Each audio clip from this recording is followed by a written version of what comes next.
Welcome back, Attack. Today we're going to go into the depths, the very dark trenches of the video game community, and we are going to take a look at the top 10 most toxic online games. These are going to be the toxic video game communities, and basically what toxic means, if you have no idea, is like when people respond very negatively to you to essentially push you out of their community, to where you, when you start playing the game, you encounter such toxicity, such negativity, that it makes you want to leave the game. These are going to be the top 10 worst games in that scenario. Okay, so now that you understand, let's get into it.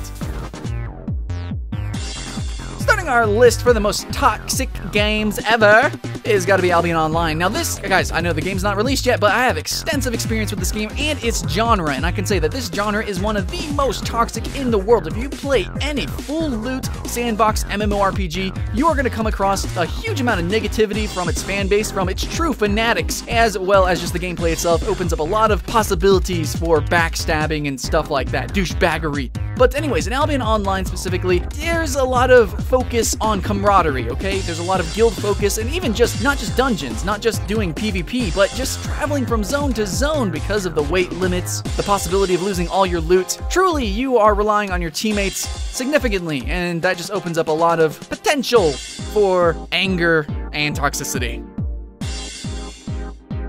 And at number 9 on our list, we have H1Z1, which is a free-to-play sandbox survival MMO, which, yes, you can lose all your loot from dying. So dying is incredibly important not to do. You don't want to die in this game. However, unlike Albion Online, there is a very real aggression here with the PvE element, with the zombies. So as soon as you spawn into the game, you do pretty much have the entire world against you. You don't have any friendly faction or anything like that.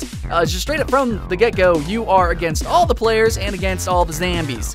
There is a crafting element, and you can build up bases and everything, so the game is supposed to be played at a slow-paced, strategic way. However, most players, it just kind of devolves into PvP for them, with, you know, a side of zombies. Really, the zombies is just the kind of herd around noobs, while the real players are just kind of shooting fish in a barrel. I mean, that's what it feels like, and it's really, honestly, toxic. At number 8, we have Battlefield. Yeah, Battlefield's actually incredibly toxic because it does rely so much on team play. Not only team play, but to actually learn how to use vehicles, particularly flying vehicles. It takes a certain amount of time and it takes a certain amount of talent to actually do things on them other than just crash into the ground. So that opens up a lot of room for people to freaking out their squad mates, the randoms that join in their servers, and stuff like that. And yes, because it is a server game where you normally consistently play on the same server, you kind of get to know people. New players tend to get shunned out, especially if they are truly new to the game, not just the server. So for a game that focuses so much on team play, that actually draws in a very toxic crowd. At number 7, Call of Duty. Now, a lot of you are probably surprised this isn't really higher, but in the end, Call of Duty is actually very much a free-for-all game. So anybody can just mute all mics, go into this game, and enjoy it. But at the same time, it kind of grows a mentality in players that they can carry any game, and if they aren't winning the games, then it must be because their teammates, all of them, are just so complete shit. I mean, it's kind of the opposite of Battlefield, but at the same time, it's actually very similar. Very similar mechanics, very similar aesthetics, but because it relies totally on the free-for-all mentality, the game fosters an opposition to true teamwork. So even though it's strategically not as teamwork focused, tactically and mechanically, you do still need to work as a team. You're just supposed to kind of know what to do. So actually, it is very similar to Battlefield, where Battlefield is more about strategy. Still though, both games pretty toxic. Number 6 on this list, it's gotta be World of Tanks.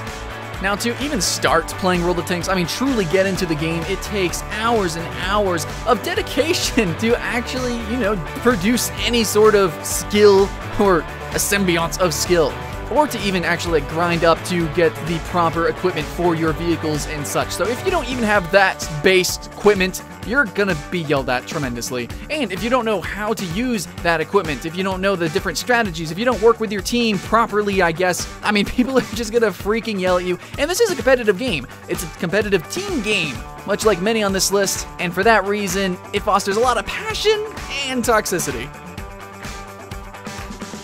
Now, halfway on our list, we have a wholesome game here, and that's Guild Wars 2, yeah! Actually, Guild Wars 2 has a competitive edge to it. While for the most part, the majority of the game actually is casually experienced, the end game can be quite harsh. especially because you can't do a lot of the things that you would do in usual MMO, so the playstyle is very different.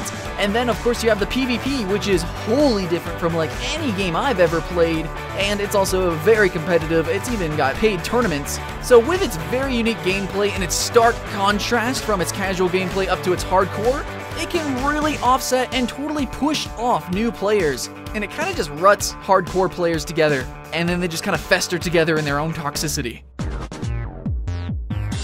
At number 4, we have the biggest MMORPG in the world, and that is the World of Warcraft. Now, honestly, Guild Wars 2 would be a lot more toxic if it didn't learn already from what World of Warcraft had done.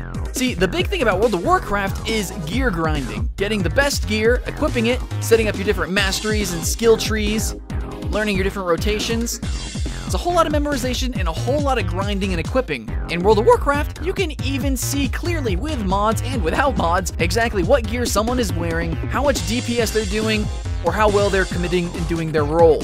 So with such transparency to players' skill and equipment, you can imagine that people get freaking pissed if you aren't doing the maximum numbers, or if you even mess up in the slightest, or if you just don't have the best gear, then they simply just won't play with you. Now, at number 3, we have a game that is tremendously difficult in all 3 categories of strategy, tactics, and as well mechanics. What makes CSGO so unique is, yeah, it's the most popular competitive shooter, absolutely, but it's how unique it is for a shooter. It actually does not focus purely on aiming mechanics. It actually has a huge amount of strategic depth to it, so a lot of new players who have no idea how any of these mechanics work, how the recoil system works, or how any of the, what even guns are even in the game, yeah, you can imagine that for a competitive shooter, somebody who's competitive minded is going to be a little bit peeved off as someone who's new and is just frolicking about and has no idea where to even disarm the bomb. But vice versa, because its mechanics aren't exactly transparent, because they aren't exactly obvious, new players can get mad at other players for not really realizing how the game is played themselves, and assuming it works one way when in reality it doesn't. At number 2, we have Dota 2. Now, this was the first big MOBA, and it was definitely notorious for its community. Like, already, everyone knew what a MOBA was because of this game, but they also knew what it could mean with its community. Now, for one, many of its skills are actually very easy to commit to. I mean, you just point, click, and then it just happens, right? But the depth of the game is really all in its strategy. Its item building, its tactics, like when to go, do jungle stuff, when to gank, you know, all that good memorization shit that new players have no idea about. So very similar to a couple of titles on this list, it takes a long time to actually get up to a competitive level, and even then, there's always so much more to learn. But one reason why it's not higher on this list is because it's not that mechanically difficult. Yes, some of these characters are, and definitely there is some toxicity. If you don't know how to play a known hard character and you are playing a hard character, maybe you're trying to learn. That doesn't fucking matter. People are gonna still shit on you because you don't know how to fully play that character. But for the most part, Dota characters are rather easy to play. It's just kind of a strategic game with a lot of memorization.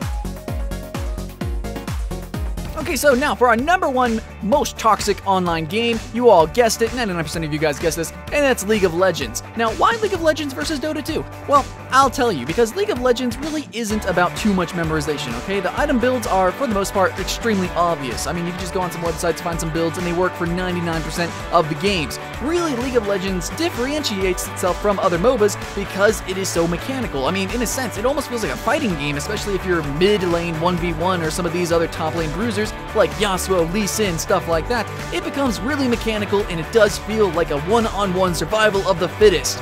This is where toxicity comes into play, because sometimes you could be overall stronger. You might have better items, your team might have fed you, okay? The team is working with you, they're trying to help you, and then you fuck up a skill shot. You're not using your abilities correctly, or just legitimately you are just flopping about, not correctly playing your character. Now, you got 4 people totally pissed off at you, and they will rage at you. Now, unlike Dota 2, the majority of characters in League of Legends lean on the side of very mechanical. While for the most part, strategically and tactically, the game is a little bit obvious, learning these individual characters takes a lot of time and patience, and if you don't know them, you're gonna get shit talked. And just a note, if you guys have not played MOBA, since there is mechanics of feeding and it is a team versus team game and the matches last for so long, if you do one wrong play and it costs you the game, you just seriously wasted 30 minutes or an hour of 4 other people's lives. So yeah, you can see why some people would get pissed off. Also a note, League of Legends is kind of the most popular game at any one time, you know, concurrently. So it's very competitive in that sense, since you can actually just climb up the ladders like that.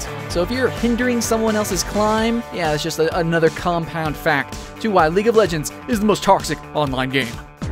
So that was our list for the top 10 most toxic online games. Let us know in the comments below what you think are the most toxic games. If you have any sort of like argument against what we have on our list, or if you have any game that you want to add entirely, go ahead, do that. Let's go argue in the comments below. But please, guys, let's leave out the toxicity. Thanks for watching, and make sure to like and subscribe so you can stay notified of all these cool top 10s, first impressions, and other gaming goodness that we got coming at your faces real soon. Hope you had fun with the video, and be excited for the next one, and we'll look forward to seeing you there. So pretty please, come back, Attack. Welcome back, Attack. Today we're going to be talking about the top 10 free-to-play MMOs for this year, for 2015. And I think across all the genres for free-to-plays, we've seen so much innovation in MOBAs, in MMOs, in like card games. We've seen so many new things this past year, and hopefully, maybe, probably so, 2015 is going to be just as exciting.